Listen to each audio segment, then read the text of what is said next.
எபிசோடோட ஸ்டார்டிங்ல லூஃபி, ஜோரோ, நாமி, உசோப் 4 பேரும் சிறப்பு வில்லேஜ்ல இருந்து கிளம்பி கடல்ல பயணம் பண்ணிட்டு இருக்காங்க. அப்போ லூஃபி சொல்றான், நம்ம டீம்ல இப்ப 4 பேர் இருக்கோம். சோ 4 பேர் இருக்கறனால இதுவும் ஒரு பைரட் க்ரூ தான். இந்த பைரட் க்ரூக்கு இப்போ நம்மளுக்கு ஒரு ஜாலி ராஜர் வேணும் அப்படின்னு சொல்ல உசோப் ஜாலி ராஜரை வரையறான். ஜாலி ராஜர்னு என்னன்னா, ஒரு பைரட்டுக்கு அவனோட பைரட் சிம்பிள் போட்ட ஒரு பிளாக் இருக்கும் அவன் கப்பல்ல. அதை தான் ஜாலி ராஜர்னு சொல்லுவாங்க. சோ ஒரு வழியா உசோப் ஒரு ஜாலி ராஜரையும் வரைஞ்சிட்டான். அதே சமயத்துல அந்த கப்பல்லையும் அந்த சிம்பிளை பெயிண்ட் பண்ணிட்டான். ஸோ இவங்கெல்லாம் இப்படி கடல்ல போயிட்டு இருக்கும்போது இவங்க தூரத்துல ஒரு தீவை பாக்குறாங்க. அந்த தீவை பார்த்த உடனே நாமி சொல்றான், இந்த தீவை பத்தி நான் கேள்விப்பட்டிருக்கேன். இந்த தீவு பேர் ட்ரெஷர் ஐலாண்டுன்னு சொல்லுவாங்க. ஆக்சுவலி இந்த தீவு ஒரு மர்மமான தீவுன்னு சொல்லலாம். இதை பத்தி நிறைய கதைகள் இருக்கு. இந்த தீவுக்கு போன யாருமே உயிரோட வந்ததா சரித்திரமே இல்ல. இந்த தீவுக்கு யாராவது உள்ள நுழைஞ்சாங்கன்னா அவங்க கடவுளோட சாபத்தால சபிக்கப்படுவாங்க அப்படின்லாம் கேள்விப்பட்டிருக்கேன் அப்படின்னு சொல்ல உசோப்பு பயந்துடுறான். எக்ஸைட்மெண்ட் ஆன லூஃபி சரி அங்க போலான்னு சொல்லி முடிவெடுத்து கப்பல் அந்த பக்கம் திருப்புறாங்க. கரெக்டா நாமி சொன்ன மாதிரியே அந்த தீவு பக்கத்துல போன உடனே பயங்கரமா இடி மின்னலோட மழை பெய்யுது.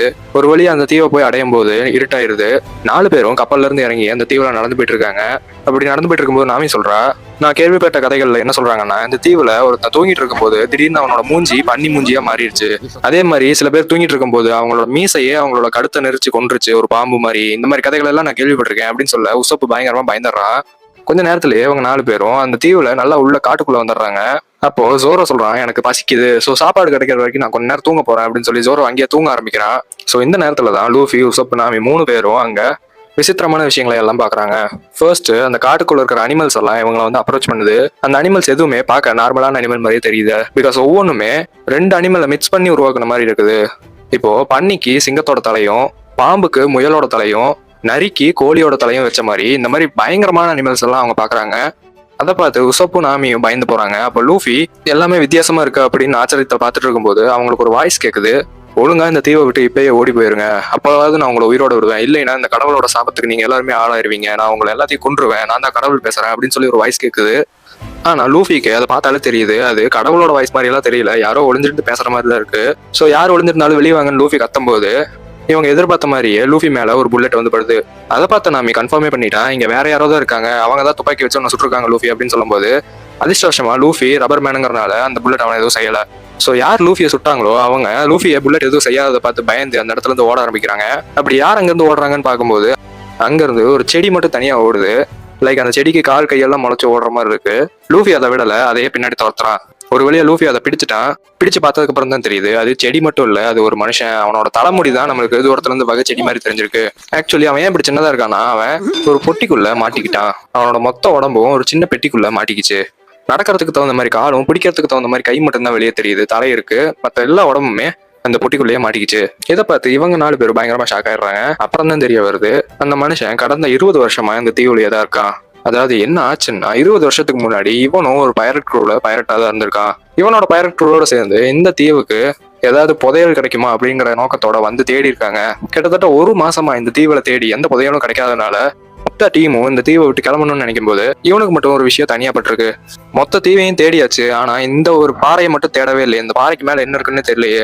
இந்த 1 மாசம் முழுக்க நம்ம கீழே தான் தேடிட்டு இருந்தோம், அந்த பாறைக்கு மேல போகவே இல்லை. சோ மேல என்ன இருக்கு அப்படிங்கறத பாக்குறதுக்காக மேல ஏறுறான். இவன் மேல ஏறுறத அங்க யாருமே கவனிக்கல, அவங்க எல்லாம் கிளம்பி போயிட்டாங்க.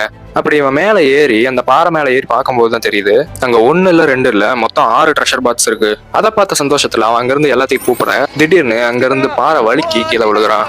அப்படி கீழே விழுகும் போது அந்த இடத்துலதான் இவன் இப்போ மாட்டிட்டு இருக்கிற அந்த ட்ரெஷர் பாக்ஸ் இருந்திருக்கு.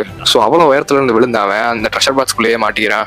சோ அந்த பொட்டிகளை மாட்டிக்கிட்டதுனால மத்தவங்களோட ஹெல்ப்புக்காக இவன் ஓடி போய் பார்க்கும்போது தெரியுது இவன் கூட வந்த மொத்த பைரட் டீமுமே அந்த தீவை விட்டு ரொம்ப தூரம் போயிட்டாங்க. அவங்க எல்லாரும் இவனை விட்டுட்டு போன சோகத்துல இவன் கொஞ்ச நேரம் அழுதாலும் அப்புறம் இவனுக்கு தோன்ற யோசனை என்னன்னா, பரவாயில்ல மொத்த டீமும் கிளம்பிட்டாங்க, இப்போ அங்க இருக்கிற ட்ரெஷர் மொத்தமும் எனக்கு மட்டும் தான் சொந்தம் அப்படின்னு சொல்லிட்டு மறுபடியும் அந்த ட்ரெஷரை போய் எடுக்கலாம் ட்ரை பண்ணும் போது இந்த தடவை அவன் உடம்பு பாக்ஸ்குள்ள இருக்கிறனால அவனால அந்த பாறையை ஏறவே முடியல. சரி இவனும் யாராவது இந்த தீவுக்கு வருவாங்க, நம்மளுக்கு ஹெல்ப் கிடைக்கும் அப்படிங்கிற நம்பிக்கையிலேயே இந்த 20 வருஷத்தையும் ஓட்டிட்டான். இதையெல்லாம் லூஃபி கிட்ட சொல்ல லூஃபி, நாமி, ஜோரோ, உசோப் என்ன சொல்றாங்க, சரி உங்களுக்காக நாங்க அந்த ட்ரெஷர் எடுத்துறோம் அப்படின்னு சொல்லிட்டு லூஃபி அந்த ட்ரெஷர் எடுக்க பாக்குறான். அப்படி அந்த ட்ரெஷர் எடுக்க மேல லூஃபி போய் பார்க்கும்போது தெரியுது அங்க இன்னும் அந்த 6 ட்ரெஷர் பாக்ஸ் அப்படியே தான் இருக்கு. அப்ப லூஃபி அங்க இருந்து கத்துறான், எல்லா ட்ரெஷர் பாக்ஸும் இங்க தான் இருக்கு அப்படின்னு சொல்ல கீழே இருந்த இவங்க 3 பேரும் பயங்கர குஷி ஆயிடுறாங்க. சோ ஒரு வழியா 20 வருஷம் கழிச்சு இவர் பாதுகாத்து வச்சிருந்த ட்ரெஷர் நம்மளுக்கு கிடைச்சிருச்சு அப்படின்னு சொல்லும் போது லூஃபி அந்த ட்ரெஷர் பாக்ஸை காமிக்கிறான் மேல இருந்து. அப்ப நாமி அதை கீழே போடுன்னு சொல்லும் போது லூஃபி கீழே போட மாட்டேங்கிறான். என்னால கீழே போட முடியாது அப்படின்னு லூஃபி சொல்ல எல்லாருமே ஷாக் ஆயிடுறாங்க. அப்பதான் அந்த ஆளுக்கு புரியுது அவரு இந்த 20 வருஷமா என்ன நடக்கூடாதுன்னு நினைச்சாரோ அது நடந்துருச்சு. நாமி உசப் லூஃபியை திட்டிட்டு இருக்க இவர் கத்துறாரு, அவனை திட்டாதீங்க, 20 வருஷமா நான் என்ன நடக்கக்கூடாதுன்னு நினைச்சு பயந்துட்டு இருந்தனோ அந்த விஷயம் தான் இப்ப நடந்திருக்கு. இந்த மாதிரி யோசனை வரும்போதெல்லாம் நான் முடிஞ்ச அளவுக்கு நான் அவாய்ட் பண்ணியிருக்கேன். பட் இன்னைக்கு அது உண்மையாவே மாறிடுச்சு. அந்த பெட்டியில எதுலையுமே ட்ரெஷர் இல்லை அப்படின்னு இந்த ஆள் சொல்ல, இவங்க 3 பேர் லூஃபி கிட்ட கேட்குறாங்க. லூஃபியோ மேலே இருந்துட்டு ஆமா எல்லா பாக்ஸுமே எம்டியா தான் இருக்கு அப்படின்னு சொல்றான். அப்போ அந்த ஆளு பயங்கரமா ஆள ஆரம்பிச்சிடுறாரு. என் வாழ்க்கையே வீணா போச்சு, நான் இவ்வளோ 20 வருஷமா எல்லாத்துக்கிட்ட இருந்து பாதுகாத்த அந்த பொக்கிஷமே இன்னைக்கு இல்லாம போயிருச்சு. இந்த 20 வருஷத்துல நான் உயிரோட இருந்தது வேஸ்ட்டு தான், நீங்க எல்லாம் இங்க வந்தது வேஸ்ட்டு தான், இதுக்கு பேசாம நான் செத்தே போயிருக்கலாம் அப்படின்னு இவர் சொல்ல, லூஃபி அங்கிருந்து கத்துறான், பெரியவரே நீங்க ஏன் எல்லாமே வேஸ்ட்னு சொல்றீங்க? அட்லீஸ்ட் இந்த 20 வருஷத்துல நாங்களாவது உங்களை வந்து பார்த்தோமே, இப்போ உங்களுக்கு ஒரு சான்ஸ் கிடைச்சிருக்கு. இந்த ட்ரெஷர் போனா என்ன, ஒன் பீஸ் இன்னும் கிராண்ட் லைன்ல தான் இருக்கு, மறுபடியும் என்னோட டீம்ல பைரட்டா சேர்ந்துருங்க, நம்ம எல்லாரும் சேர்ந்து அந்த ஒன் பீஸ் அடையலாம் அப்படின்னு லூஃபி சொல்ல அவர் பயங்கரமா ஆள ஆரம்பிச்சிடுறாரு.